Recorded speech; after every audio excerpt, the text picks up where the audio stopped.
Jennifer Grey was most well known for her starring role in the iconic 1987 movie Dirty Dancing.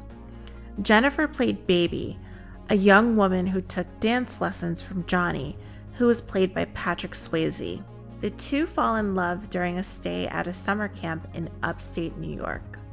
The movie is solidified in pop culture.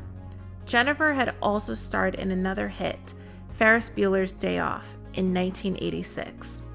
While Jennifer had a bright future ahead of her, she didn't have sustaining success as an actress like some of her peers. We're going to get into that in a moment. So you'd never know by watching Dirty Dancing. That incredible scene where Patrick Swayze lifts Jennifer Grey up, you would never know that the two actually did not get along with each other at all.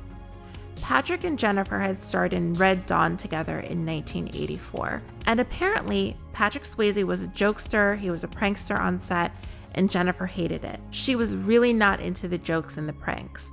So years later, when she found out that she was going to be co-starring with Patrick Swayze in Dirty Dancing, she was really against it, and she almost did not take on that role. But she said Patrick pulled her aside, apologized profusely.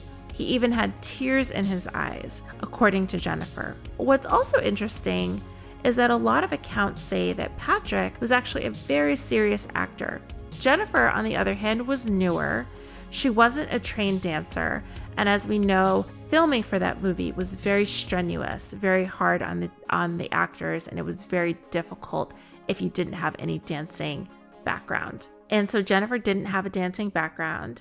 She was not a trained dancer, and they had to do so many takes over and over and over of the same scene, and Jennifer was giggling most of the time. So a lot of the times they had to stop the scene because Jennifer was giggling. Some of those scenes in Dirty Dancing where she's laughing, that is actually not scripted. She just could not stop laughing, and eventually they had to keep it in the movie. And it is rumored that Jennifer's giggling, the way that she couldn't keep a straight face, really annoyed Patrick. The two definitely did not get along. They were like oil and water. So let's talk about Jennifer's family. Jennifer Grey came from an entertainment family. Her father, Joel Grey, was an Oscar-winning actor, and her mother, Jo, was also an actress. Now, Joel Grey very famously came out as gay in 2015 to People magazine in his 80s. Jennifer actually found out in an extremely traumatizing way. At the time, Jennifer was dating Matthew Broderick, who was her co-star in Ferris Bueller's Day Off.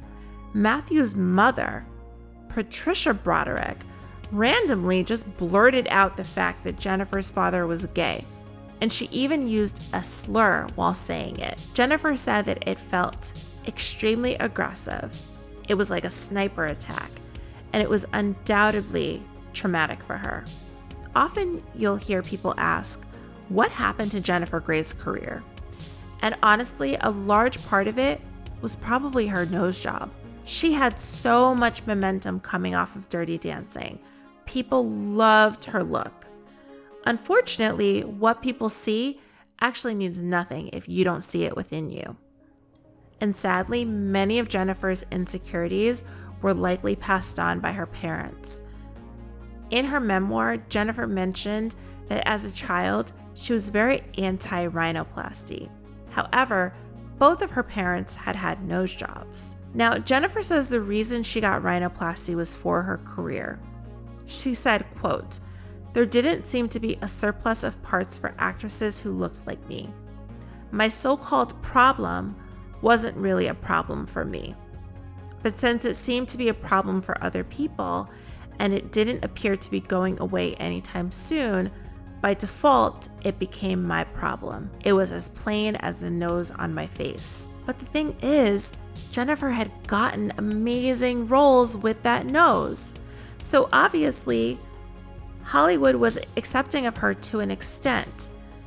But who knows what she was experiencing behind the scenes with the castings. Now, Jennifer was adamant that she didn't feel the need to get a nose job, but said that her mother suggested it, and that is when she decided to look into the procedure. So both Jennifer's parents were in show business, and it looks like their own insecurities finally rubbed off on their daughter. Jennifer had said that her mother essentially was very matter-of-fact about it and said, "It's too hard to cast you, so just make it easier on them." She said she didn't fault her parents for their beliefs. She said it was the 1950s, her parents were just doing their best to assimilate, and they didn't want to look too Jewish. Those were her words. So the first surgery that she had, the first rhinoplasty, was meant to just fine-tune her nose, but it wound up being a botched surgery. So she decided to have a second corrective surgery, and that's when the drastic changes occurred. In her memoir, she shares major regrets, and she says that she essentially lost her identity and her face overnight.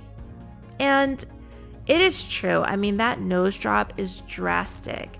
She goes on to say that people that she knew in the industry couldn't recognize her.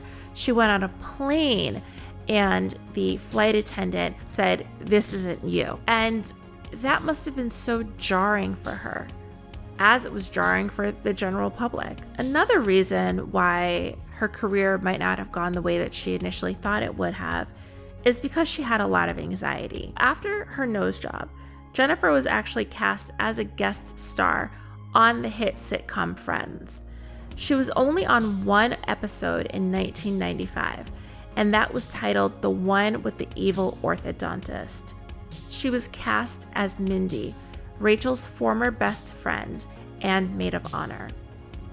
Jennifer said that she couldn't continue the role because of anxiety. The sitcom world is very different from movies. Movies have a set cast, they have a set script, you learn the script, you bang it out. In the sitcom world, especially the live audience sitcom world, you write a joke and you act it out. And you wait to see if the audience responds the way that you think. If the audience doesn't laugh, if the joke doesn't land, then right on the spot, the writers are going to rewrite that joke, have the actors memorize it again, and act it out again. So imagine being there. You have a live audience. You have to learn lines on the spot and recite them. And it just is not for everyone, and it was not for Jennifer Grey. She said, quote, "They were trying to figure out what the character was, what the scene was, and it was changing and changing and changing. It all made me so anxious that I could barely do it." And it's the same reason why she never did Saturday Night Live, even though she had the opportunity to. She didn't realize it at the time, but she had performance anxiety. And when the time came to reprise that role as Mindy on Friends, she had to tell the casting agents that she couldn't do it, and she had to decline, even though she was initially very excited about the opportunity. So she had a really interesting life. I still can't believe that she got rid of her career by changing her nose, and it was her mother that influenced her. So even though she was confident, she felt really comfortable with who she was. The influence of her mother was stronger than that. And it just goes to show how much of an influence your parents can have on you if you cannot and will not stand true to what you believe in. Jennifer was totally confident, but her mother got in her head about her marketability. Meanwhile, her parents had their own insecurities going on. They got their nose jobs. Her father was in the closet for most of his life and essentially living a lie.